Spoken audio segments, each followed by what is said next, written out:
Stories, Fables, Ghostly Tales.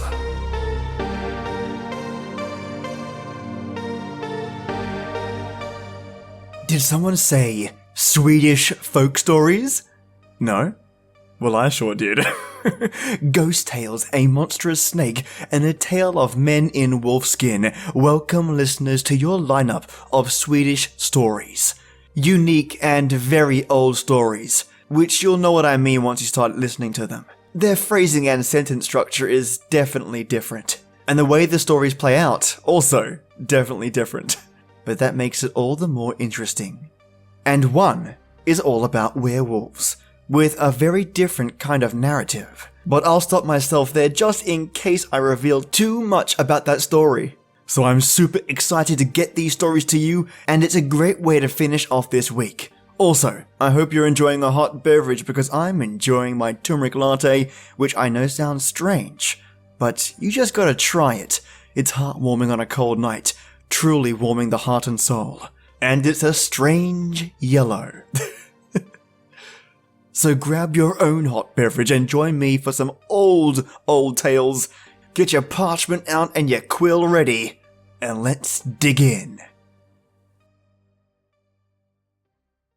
Yuletide Spectres. Once upon a time there lived two peasants on a homestead called Vadiras, just as there are two peasants living on it now. In those days the roads were good, and the women were in the habit of riding when they wanted to go to church. One Christmas, the two women agreed that they would ride to Christmas night mass, and whichever one of them woke up at the right time was to call the other. For in those days, there was no such thing as a watch. It was about midnight when one of the women thought she heard a voice from the window calling, "I am going to set out now." She got up hurriedly and dressed herself, so that she might be able to ride with the other woman. But since there was no time to eat, she took a piece of bread from the table along with her. In those times it was customary to bake the bread in the shape of a cross. It was a piece of this kind that the woman took and put in her pocket in order to eat it underway. She rode as fast as she could to catch up with her friend, but could not overtake her. The way led over a little stream which flows into Vidderstern Lake, and across the stream was a bridge, known as the Earth Bridge, and on the bridge stood two witch trolls, busy washing. As the woman came riding across the bridge, one of the witch trolls called out to the other, "Hurry and tear her head from her shoulders." "That I cannot do," returned the other, "because she has a bit of bread in the form of a cross in her pocket." The woman, who had been unable to catch up with her neighbor, reached the church at Hanger alone. The church was full of lights, as was always the case when the Christmas Mass was said. As quickly as ever she could, the woman tied up her horse and hurriedly entered the church. It seemed to her that the church was crowded with people, but all of them were headless.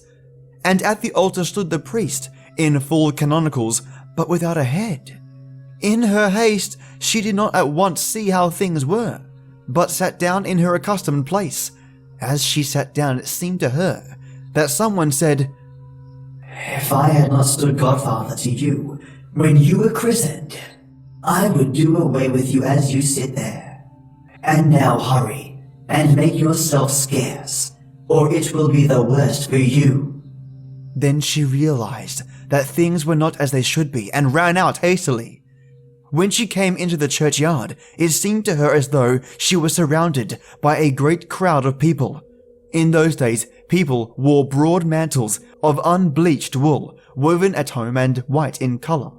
She was wearing one of these mantles, and the spectres seized it, but she flung it away from her and managed to escape from the churchyard and ran to the poorhouse and wake the people there. It is said it was then 1 o'clock at night. So she sat and waited for the early mass at 4 o'clock in the morning, and when day finally dawned, they found a little piece of her mantle on every grave in the churchyard. A similar experience befell a man and his wife who lived in a hut known as Ingus below Mosled, They were no more than an hour ahead of time, but when they reached the church at Hanger, they thought the service had already begun and wanted to enter at once, but the church was barred and bolted, and the phantom service of the dead was nearing its end. And when the actual mass began, there was found lying at every place some of the earth from the graves of those who shortly before had been worshipping. The man and his wife thereupon fell grievously ill, because they had disturbed the dead. The Skalunda Giant. In the Skalunda mountain, near the church, there once lived a giant in the early days, who no longer felt comfortable after the church had been built there. At length, he decided that he could no longer stand the ringing of the church bells, so he emigrated and settled down on an island far out in the North Sea. Once upon a time, a ship was wrecked on this island, and among those saved were people from Skalunda. "Whence do you hail?" asked the giant, who by now had grown old and blind, and sat warming himself before a log fire. "We are from Skalunda, if you wish to know," said one of the men saved. "Give me your hand, so that I may feel whether there is still warm blood to be found in the Swedish land," said the giant. The man, who feared to shake hands with the giant, drew a red-hot bar of iron from the fire and handed it to him. He seized it firmly and pressed it so hard that the molten iron ran down between his fingers. "Yes, there is still warm blood to be found in Sweden," said he. "And tell me, is Skalunda Mountain still standing?" "No, the hens have scratched it away," the man answered. "How could it last?" said the giant. "My wife and daughter piled up in the course of a single Sunday morning, but surely the Hallenberg and the Hunenberg are still standing, for those I built myself." When the man had confirmed this, the giant wanted to know whether Karen was still living in Stormen, and when they told him that she was, he gave them a girdle, and with it the message that Karen was to wear it in remembrance of him. The men took the girdle and gave it to Karen upon their return, but before Karen put it on, she clasped it around the oak tree that grew in the court. No sooner had she done so than the oak tore itself out of the ground and flew to the north, borne away by the storm wind. In the place where it had stood was a deep pit, and the roots of the tree were so enormous that one of the best springs in Stormen flows from one of the root holes to this very day.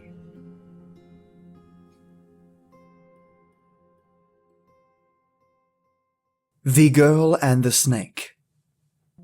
Once upon a time there was a girl who was to go to the woods and drive the cattle home, but she did not find the herd, and losing her way instead, came to a great hill.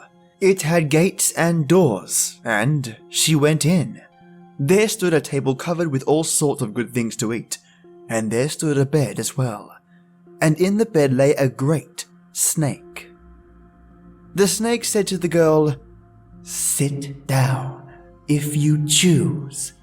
Eat if you choose.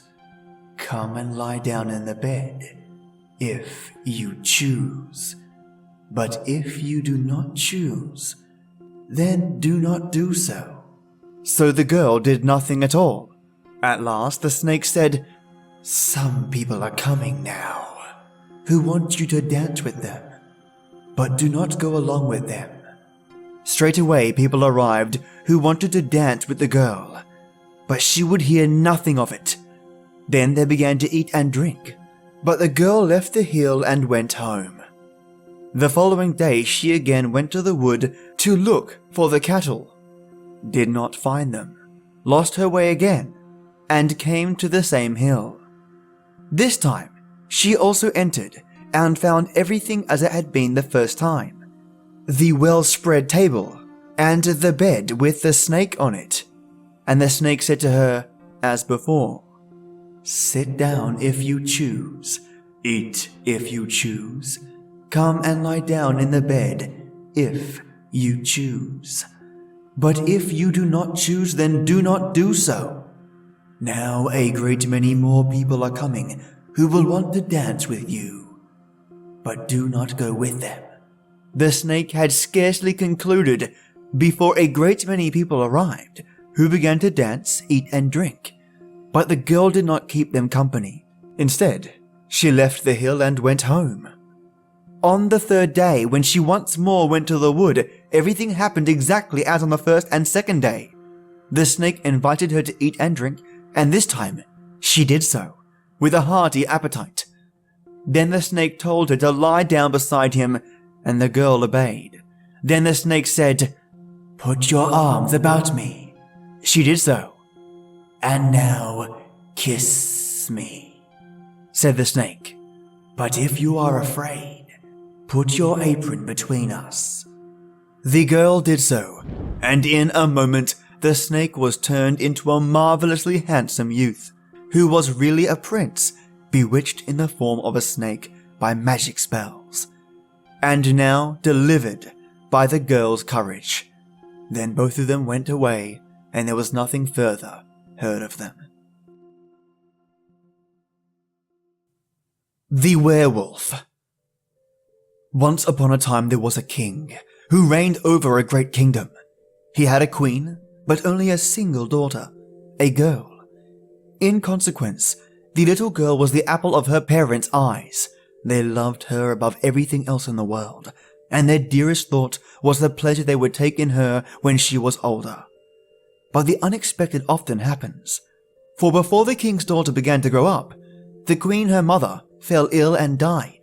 It is not hard to imagine the grief that reigned, not alone in the royal castle but throughout the land, for the queen had been beloved of all.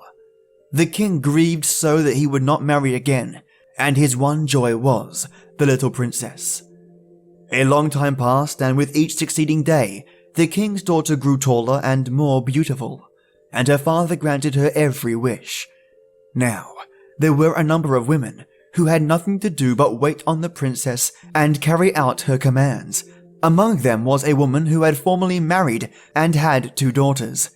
She had an engaging appearance, a smooth tongue, and a winning way of talking, and she was as soft and pliable as silk. But at heart, she was full of machinations and falseness.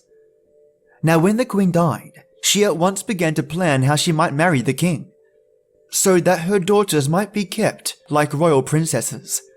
With this end in view, she drew the young princess to her, paid her the most fulsome compliment on everything she had said and did, and was forever bringing around the conversation around to how happy she would be were the king to take another wife. There was much said on this head. Early and late, and before very long, the princess came to believe that the woman knew all there was to know about everything. So she asked her what sort of woman the king ought to choose for a wife. The woman answered as sweet as honey, "It's not my affair to give advice in this matter. Yet he should choose for a queen someone who is kind to the little princess. For one thing I know, and that is, were I fortunate enough to be chosen, my one thought would be to do all I could for the little princess, and if she wished to wash her hands, one of my daughters would have to hold the washbowl, and the other hand her the towel." This and much more she told the king's daughter, and the princess believed it, as children will. From that day forward, the princess gave her father no peace, and begged him again and again to marry the good court lady. Yet he did not want to marry her. But the king's daughter gave him no rest, but urged him again and again, as the false court lady had persuaded her to do. Finally, one day, when she again brought up the matter, the king cried, "I can see you will end by having your own way about this, even though it be entirely against my will, but I will do so only on one condition." "What is the condition?" asked the princess. "If I marry again," said the king, "it is only because of your ceaseless pleading. Therefore you must promise that, if in the future you are not satisfied with your stepmother or your stepsisters, not a single lament or complaint on your part reaches my ears." This she promised the king, and it was agreed that he should marry the court lady and make her queen of the whole country. As time passed on, the king's daughter had grown to be the most beautiful maiden to be found far and wide. The queen's daughters, on the other hand, were homely, evil of disposition, and no one knew any good of them.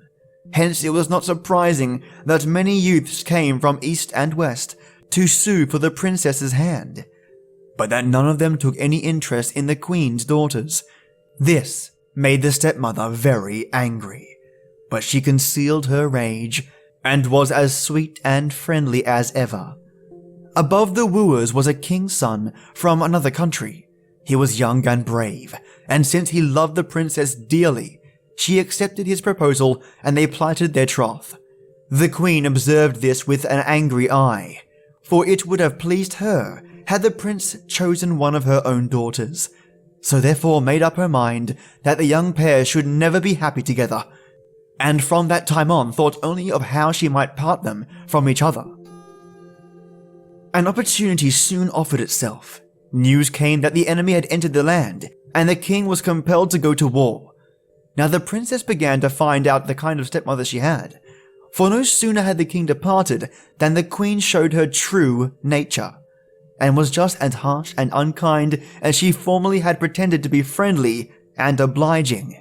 Not a day went by without her scolding and threatening the princess, and the queen's daughters were every bit as malicious as their mother. But the king's son, the lover of the princess, found himself in an even worse position. He had gone hunting one day, had lost his way, and could not find his people. Then the queen used her black arts and turned him into a werewolf to wander through the forest for the remainder of his life in that shape. When evening came and there was no sign of the prince, his people returned home, and one can imagine what sorrow they caused when the princess learned how the hunt had ended. She grieved, wept night and day, and was not to be consoled. But the queen laughed at her grief, and her heart was filled with joy to think that all had turned out exactly as she wished. Now it chanced one day, as the king's daughter was sitting alone in her room, that she thought she would go herself into the forest where the prince had disappeared. She went to her stepmother and begged permission to go out into the forest in order to forget her surpassing grief. The queen did not want to grant her request, for she always preferred saying no to yes. But the princess begged her so winningly that at last she was unable to say no, and she ordered one of her daughters to go along with her and watch her. That caused a great deal of discussion, for neither of the stepdaughters wanted to go with her. Each made all sorts of excuses and asked what pleasures were there in going with the king's daughter, who did nothing but cry. But the queen had the last word in the end, and ordered that one of her daughters must accompany the princess, even though it be against her will. So the girls wandered out of the castle into the forest. The king's daughter walked among the trees, and listened to the song of the birds, and thought of her lover, for whom she longed, and who was now no longer there. And the queen's daughter followed her, vexed in her malice, with the king's daughter and her sorrow. After they had walked a while, they came to a little hut, lying deep in the dark forest. By then the king's daughter was very thirsty, and wanted to go into the little hut with her stepsister, in order to get a drink of water. But the queen's daughter was much annoyed and said, "Is it not enough for me to be running around here in the wilderness with you? Now you even want me, who am a princess, to enter that wretched little hut? No, I will not step a foot over the threshold. If you want to go in, why not go in alone?" The king's daughter lost no time, but did as her stepsister advised and stepped into the little hut. When she entered, she saw an old woman sitting there on a bench, so enfeebled by age that her head shook. The princess spoke to her in her usual friendly way. "Good evening, motherkin. May I ask you for a drink of water?" "You are heartily welcome to it," said the old woman. "Who may you be that step beneath my lowly roof and greet me in so winning a way?" The king's daughter told her who she was and that she had gone out to relieve her heart in order to forget her great grief. "And what may your great grief be?" asked the old woman. "No doubt it is my fate to grieve," said the princess, "and I can never be happy again. I have lost my only love, and God alone knows whether I shall ever see him again." And she also told her why it was, and the tears ran down her cheeks in streams, so that anyone would have felt sorry for her. When she had ended, the old woman said, "You did well in confiding your sorrow to me. I have lived long, and may be able to give you a bit of good advice. When you leave here, you will see a lily growing from the ground. This lily is not like other lilies, however, but has many strange virtues. Run quickly over to it and pick it.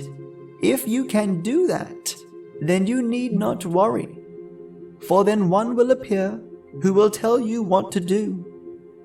Then they parted, and the king's daughter thanked her and went her way, while the old woman sat on the bench and wagged her head. But the queen's daughter had been standing without the hut the entire time, vexing herself and grumbling because the king's daughter had taken so long. So when the latter stepped out, she had to listen to all sorts of abuse from her stepsister, as was to be expected. Yet she paid no attention to her, and thought only of how she might find the flower of which the old woman had spoken. They went through the forest, and suddenly she saw a beautiful white lily growing in their very path. She was much pleased, and ran up at once to pick it, but that very moment it disappeared, and reappeared somewhat further away. The king's daughter was now filled with eagerness, no longer listening to her stepsister's calls, and kept right on running. Yet each time when she stopped to pick the lily, it suddenly disappeared and reappeared somewhat further away. Thus it went for some time, and the princess was drawn further and further into the deep forest.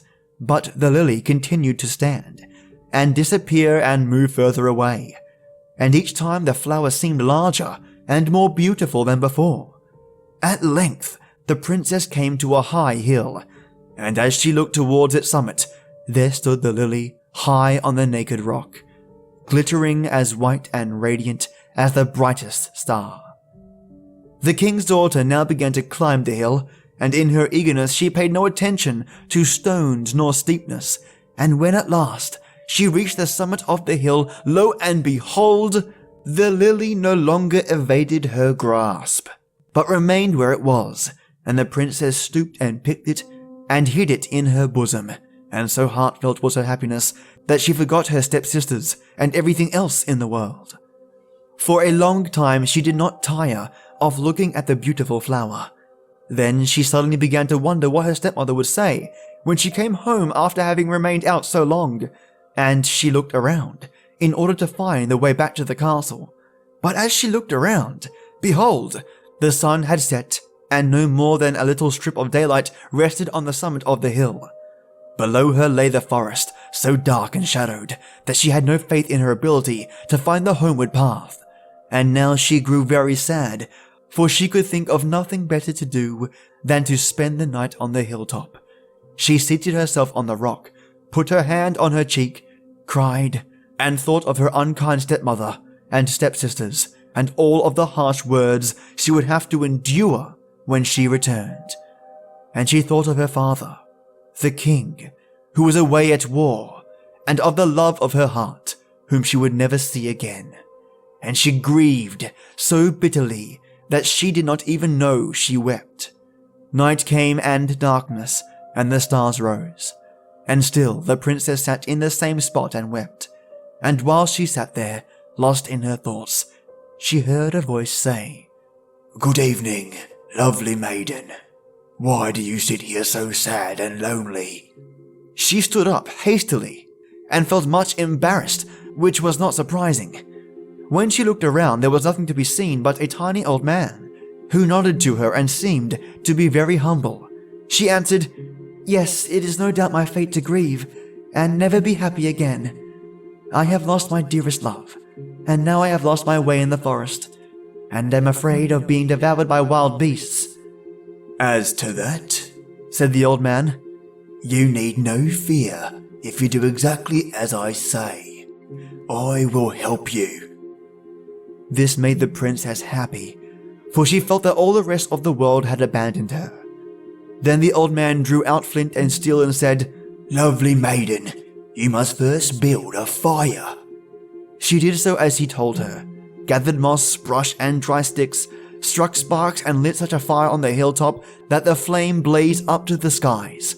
That done, the old man said, Go on a bit and you'll find a kettle of tar, and bring the kettle to me. This the king's daughter did. The old man continued, Now, put the kettle on the fire. And the princess did that as well. When the tar began to boil, the old man said, Now, throw your white lily into the kettle. The princess thought this a harsh command, and earnestly begged to be allowed to keep the lily. But the old man said, Did you not promise to obey my every command? Do as I tell you, or you will regret it.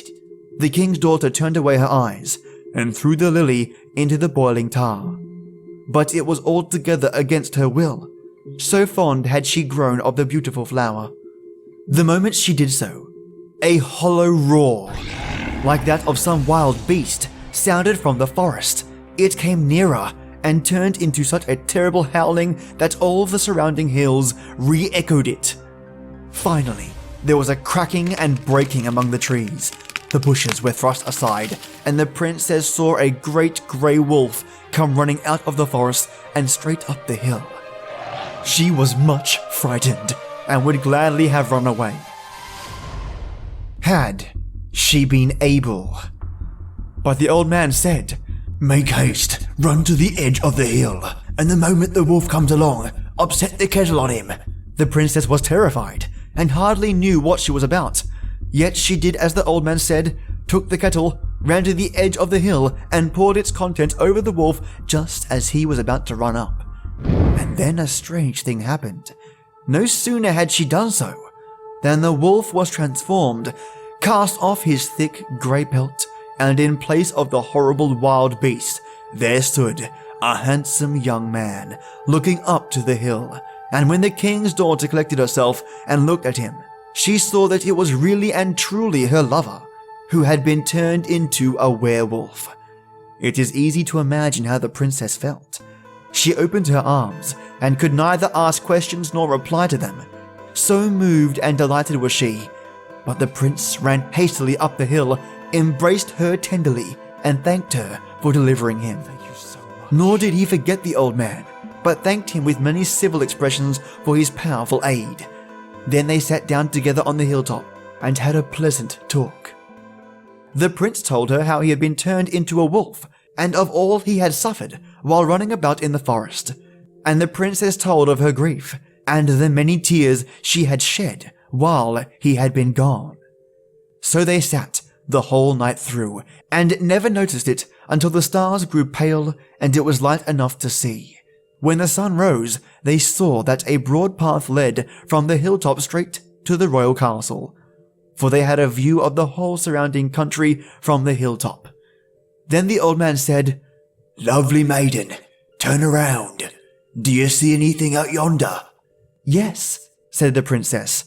I see a horseman on a foaming horse, riding as fast as he can.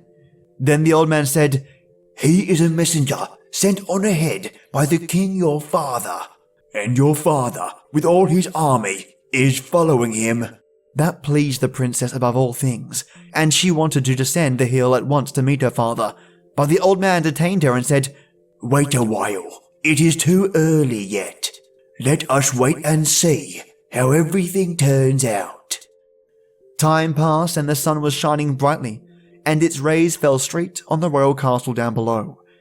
The old man said, Lovely maiden, turn around. Do you see anything down below? Yes, replied the princess. I see a number of people coming out of my father's castle, and some are going along the road, and others into the forest. The old man said, Those are your stepmother's servants. She has sent some to meet the king and welcome him, but she has sent others to the forest to look for you. At these words the princess grew uneasy, and wished to go down to the queen's servants. But the old man withheld her and said, "Wait a while, and let us first see how everything turns out." More time passed, and the king's daughter was still looking down the road from which the king would appear. When the old man said, "Lovely maiden, turn around. Do you see anything down below?" "Yes," answered the princess. "There is a great commotion in my father's castle, and they are hanging it with black." The old man said, "That is your stepmother and her people. They will assure your father that you are dead." Then the king's daughter felt bitter anguish, and she implored from the depths of her heart, let me go, so that I may spare my father this anguish." But the old man detained her and said, "No, wait. It is still too early. Let us first see how everything turns out." Again time passed. The sun lay high above the fields, and the warm air blew over meadow and forest. The royal maid and youth still sat on the hilltop with the old man, where we had left them. Then they saw a little cloud rise against the horizon, far away in the distance, and the little cloud grew larger and larger, and came nearer and nearer along the road. And as it moved, one could see it was agleam with weapons, and nodding helmets, and waving flags. One could hear the rattle of swords, and the neighing of horses, and finally recognize the banner of the king. It is not hard to imagine how pleased the king's daughter was, and how she insisted on going down and greeting her father. But the old man held her back and said, "Lovely maiden, turn around. Do you see anything happening at the castle?" "Yes," answered the princess. "I can see my stepmother and stepsisters coming out, dressed in mourning, holding white handkerchiefs to their faces and weeping bitterly." The old man answered, "Now they're pretending to weep because of your death. Wait just a little while longer. We haven't seen just how everything turns out." After a time, the old man said again, "Lovely maiden, turn around. Do you see anything down below?" "Yes," said the princess. "I see people bringing a black coffin. Now my father is having it opened. Look, the queen and her daughters are down on their knees, and my father is threatening them with his sword." Then the old man said, "Your father wished to see your body, and so your evil stepmother had to confess the truth." When the princess heard that, she said earnestly, let me go, so that I may comfort my father in his great sorrow." But the old man held her back and said, "Take my advice and stay here a little while longer. We have not yet seen how everything will turn out." Again time went by, and the king's daughters and the prince and the old man were still sitting on the hilltop. Then the old man said, "Lovely maiden, turn around. Do you see anything down below?" "Yes," answered the princess. "I see my father and my stepsisters and my stepmother with all their following moving this way." The old man said, "Now they have started out to look for you. Go now and bring up the wolf's pelt in the gorge." The king's daughter did as he told her. The old man continued, "Now stand at the edge of the hill." And the princess did that too. Now one could see the queen and her daughters coming along the way, and stopping just below the hill. Then the old man said, "Now throw down the wolf's pelt." The princess obeyed him and threw down the wolf's pelt according to his command. It fell directly on the evil queen and her daughters, and then a most wonderful thing happened. No sooner had the pelt touched the three evil women than they immediately changed shape and turned into three horrible werewolves. They ran away as fast as they could into the forest, howling dreadfully. No more had this happened than the king himself arrived at the foot of the hill with his whole retinue. When he looked up and recognized the princess, he could not at first believe his eyes, but stood motionless, thinking her a vision. The old man cried, Lovely maiden, now hasten, run down and make your father happy. There was no need to tell the princess twice. She took her lover by the hand and they ran down the hill. When they came to the king, the princess ran on ahead, fell on her father's neck and wept with joy. And the young prince wept as well, and the king himself wept. And their meeting was a pleasant sight for everyone. There was great joy and many embraces, and the princess told of her evil stepmother and stepsisters and of her lover, and all that she had suffered, and of the old man who had helped them in such a wonderful way. But when the king turned around to thank the old man, he had completely vanished, and from that day no one could say who he had been or what had become of him.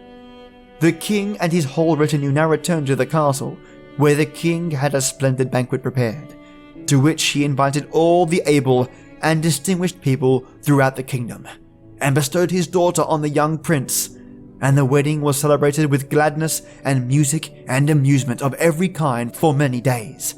I was there too, and when I rode through the forest I met a wolf with 2 younger wolves, and they showed me their teeth and seemed very angry, and I was told they were none other than the evil stepmother and her 2 daughters.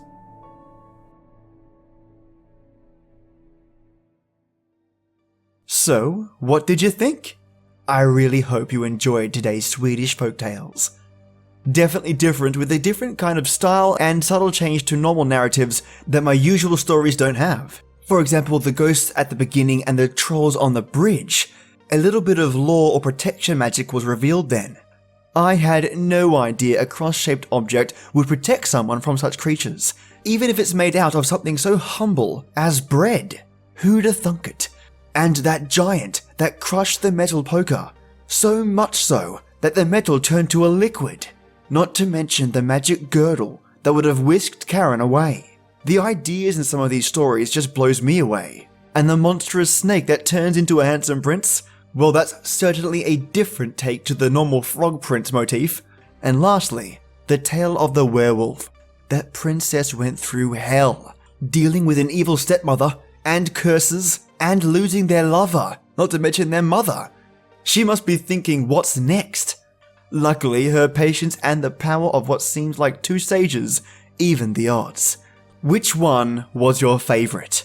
Let me know. I'd love to hear what you think. I hope you enjoyed these tales. A big thank you to you listeners for listening, and join me next week for listener stories, of which I have to say, thank you so much for the recent submissions. They're just fantastic. Can't wait to sink my teeth into them and share them with all of you lovely people. So, have a great weekend, and as always, till next time.